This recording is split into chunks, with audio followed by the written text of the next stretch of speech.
সকল বিশ্বাসঘাতকের ডেরায় একযোগে আঘাত হেনেছে মধ্যপ্রাচ্যের সিংহ ইরান। একযোগে শত্রু আমেরিকার একাধিক ঘাঁটিতে আঘাত হেনে খামেনি জানিয়ে দিল প্রতিক্রিয়া হবে সীমাহীন। তেহরান বলছে তাদের বিরুদ্ধে যে কোনো বেইমানির জবাব হবে আরো ভয়ঙ্কর।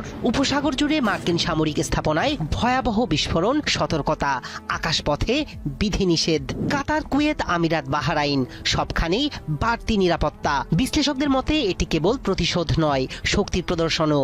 বহুমাত্রিক ক্ষেপণাস্ত্র ও ড্রোন সক্ষমতার বার্তা ছড়িয়ে দিয়েছে ইরান। এখন প্রশ্ন, এই আগুন কি সীমিত থাকবে নাকি পুরো অঞ্চলকে টেনে নেবে দীর্ঘ সংঘাতে? বিশ্ব তাকিয়ে মধ্যপ্রাচ্যের দিকেই। মধ্যপ্রাচ্যের আকাশে আবারও যুদ্ধের আগুন। অঞ্চলটির মানচিত্র